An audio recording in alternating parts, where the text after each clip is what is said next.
It's been a stressful year for many of us, and it's been stressful for our kids as well. And so I think it's important for people to understand that sometimes our kids don't have the words or the language or the ability to communicate their stressors and how they feel. And so we need to be in tune with our kids and discuss or be in tune to those things that our kids are prone to be stressed about. Some common things are, school pressures and school stress, difficulties within the family, such as divorce or maybe loss of a loved one, social pressures as well, if they're experiencing bullying or difficulties with friendships. It's also important to note that media exposure can also cause great stress with our kids. In the past year with COVID and everything, that's really disrupted many of the lives of our kids, and many of the images and things displayed on television can really make our kids more anxious and more prone to worry. It's also important to note that our stress as adults is also transferable to our children, and kids can take on the anxiety of adults. So how do adults know if their children are struggling and experiencing stress? It's really about being in tune with your child's behaviors. Monitoring your child and just noticing sometimes subtle changes. Our children sometimes will become more isolated, while others might actually become more needy and more clingy to adults. School performance may begin to suffer. Personal hygiene may start to kind of take a back seat. We might notice sleep disturbances, such as having difficulty falling asleep or difficulty staying asleep. We might see nightmares or even bedwetting. Other behaviors that we might pick up on is kind of avoidance of certain activities, avoidance of school or maybe their sports or other functions, avoidance hanging out with friends. These are just some of the things that I think it's important for parents to kind of monitor and be on top of.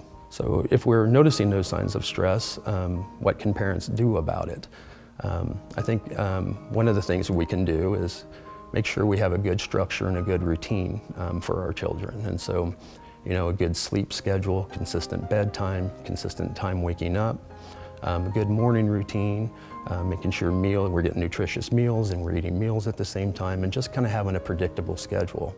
We all seem to do better when we're able to kind of know what's going to happen in our day and it's predictable. Other things parents can do is creating a safe environment for our kids to communicate.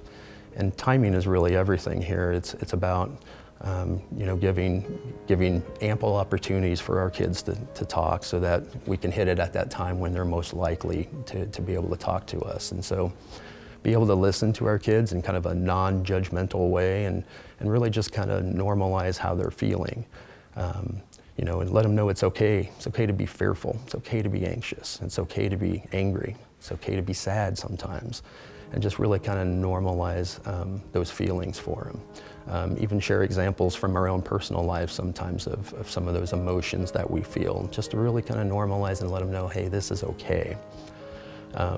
After we do that, we can kind of just, the anxiety, the worry, the stress starts to come down for our kids, and then we're more able and more willing to maybe be able to accept from our parents or caregiver that we can brainstorm ways to kind of manage this stress in a better, more helpful, productive way. And so if your child's overscheduled, for instance, and they just have too much going on, it might be meeting with them and prioritizing what it is that's most important, and maybe looking at, is there something that we can let go of, something that we can eliminate from that busy schedule.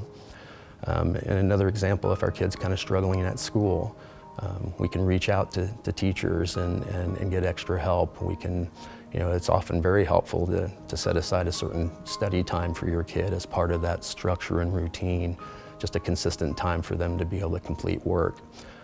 Some families have found help, with tutoring, or even, parents setting time aside to help their kids with their work as well. And so if we do these sorts of things and we communicate with our kids and we recognize these signs, we communicate with our kids, and we're still just kind of concerned and things don't seem to be getting better, and we kind of see these functional impairments start to become more pervasive, where we're struggling at school, and maybe we're struggling socially, or maybe we're having those negative behaviors at home, and you remain concerned, please don't hesitate to reach out to a mental health professional for more assistance. And if you should decide to seek additional help from a mental health professional, you certainly can reach out to us at High Plains, and the number is 1-785-628-2871.